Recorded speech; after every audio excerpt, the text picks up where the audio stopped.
ವಿಧಾನಸೌಧದ ಮುಂದೆ RCB show ವಿರುದ್ಧ ಪ್ರತಾಪ್ ಸಿಂಹ ಹೊಸ ಬಾಂಬ್. ಸಿಎಂ ಸಿದ್ದರಾಮಯ್ಯ ಮೊಮ್ಮಗನಿಗೆ ಆಟೋಗ್ರಾಫ್ ಕೊಡಿಸಲು ಆರ್ಸಿಬಿ ಶೋ.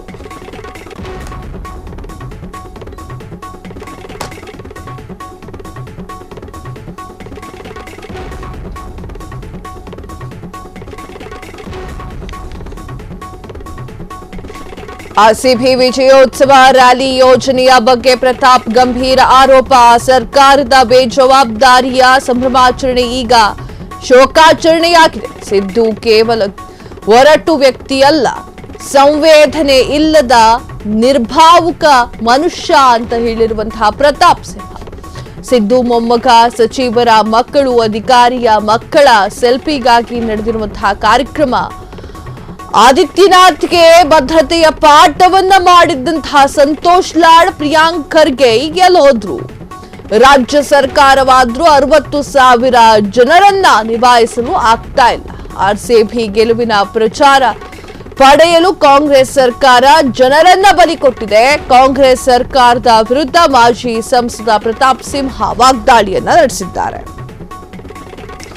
ಎಸ್ ವೀಕ್ಷಕರೇ, ನೇರ ರಾಜ್ಯ ಸರ್ಕಾರದ ಮೇಲೆ ಎಲ್ಲರೂ ಕೂಡ ಮುಗಿಬೀಳ್ತಾ ಇದ್ದಾರೆ.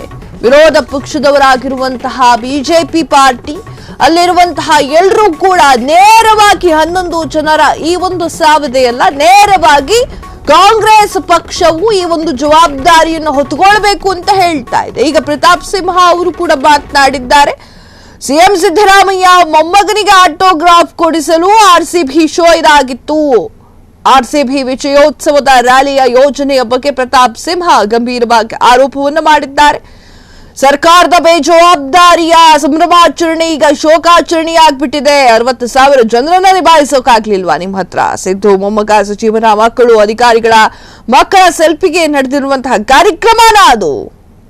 ಆದಿತ್ಯನಾಥ್ಗೆ ಭದ್ರತೆ ಪಾಠವನ್ನ ಹೇಳ್ಕೊಟ್ಟಿದ್ರಲ್ಲ ಸಂತೋಷ್ ಲಾಡ್ ಪ್ರಿಯಾಂಕ್ ಖರ್ಗೆ, ಈಗ ಮಾತನಾಡಿ ರಾಜ್ಯ ಸರ್ಕಾರವು 60,000 ಜನರನ್ನ ನಿಭಾಯಿಸೋಕಾಗ್ತಾ ಇಲ್ವಾ?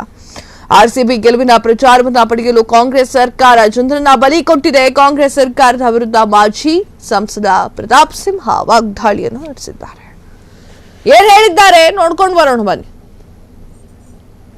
ಕ್ಷಣ ಕ್ಷಣದ ಸುದ್ದಿಗಳಿಗಾಗಿ ಫ್ರೀಡಂ ಟಿವಿ ಸಬ್ಸ್ಕ್ರೈಬ್ ಮಾಡಿ, ಲೈಕ್ ಮಾಡಿ ಹಾಗೂ ಫಾಲೋ ಮಾಡಿ. ಹೊಸ ಸುದ್ದಿಗಳ ನೋಟಿಫಿಕೇಶನ್ಗಾಗಿ ಬೆಲ್ ಐಕಾನ್ ಮೇಲೆ ಕ್ಲಿಕ್ ಮಾಡಿ.